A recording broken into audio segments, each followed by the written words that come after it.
হরমোনের সাপ্লিমেন্টেশন, এটি গ্রহণের ফলে কি আসলে কোনো ধরনের উপসর্গ বা সমস্যা হতে পারে কিনা? হতে পারে, কারণ এই যে হরমোনটা নিবে এর কিন্তু পার্শ্ব প্রতিক্রিয়া আছে।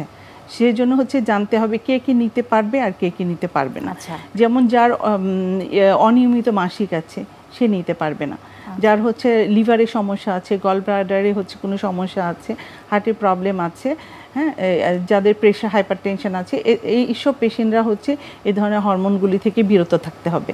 কোন বয়সের নারীদেরকে আপনি উৎসাহী করবেন যে তারা যাতে অবশ্যই চিকিৎসকের পরামর্শ নিয়ে ফেলে? তো এটি কি মেনোপজ হওয়ার আগে না আফটার মেনোপজ?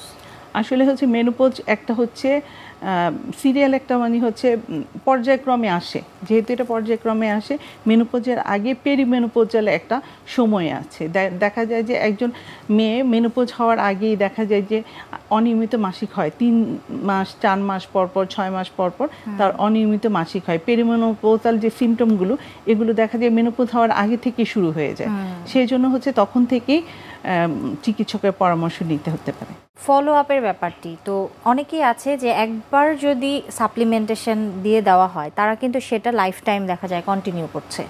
তো এটি কি কোনো কারণে হার্মফুল হতে পারে কিনা? হ্যাঁ, এটা হার্মফুল হতে পারে। বিধায় যে অবশ্যই ডাক্তারের পরামর্শ নিতে হবে, এবং 6 মাস অন্তর অন্তর দেখা যায় যে এটা পরীক্ষা করে দেখতে হবে যদি হরমোন নিয়ে থাকে।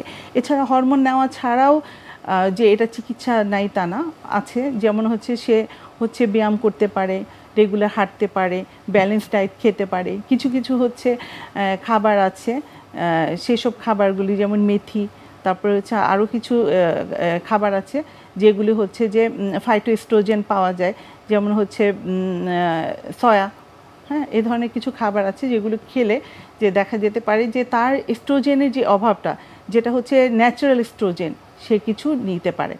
যার কারণে যে আমার যেটা আর্টিফিশিয়াল, যেটা আমি বাইরে থেকে নিব, সেই এস্ট্রোজেনটা না নিয়ে খাবারের থেকে কিছু ফাইটোএস্ট্রোজেন সে নিতে পারে, যেটা কিনা যে যার পার্শ্ব প্রতিক্রিয়া তেমন নেই। মেনোপজের তো একটি নির্দিষ্ট একটা অ্যাভারেজ এইজ আছে আপনি বলছিলেন, তো অনেকের ক্ষেত্রে আর্লি মেনোপজ দেখা দেয় কিংবা কারো ক্ষেত্রে লেট মেনোপজ, তো এই ব্যাপারগুলো সম্পর্কে একটু জানাবেন।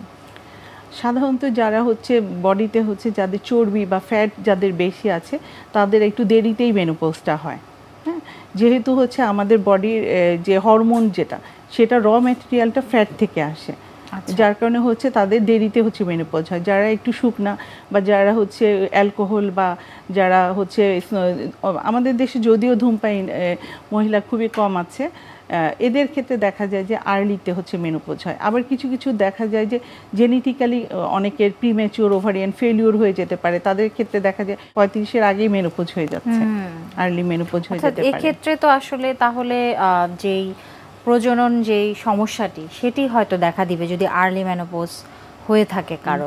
তাদের ক্ষেত্রে ইনফার্টিলিটির একটা সমস্যা ডেভেলপ করতে পারে, যে তাদের যদি আর্লি মেনোপজ হয়ে যায়, প্রিম্যাচিওর ওভারিয়ান ফেলিওর যদি হয়ে যায়, তাহলে তারা আর বন্ধ্যাত্ব সমস্যায় ভুগতে পারে।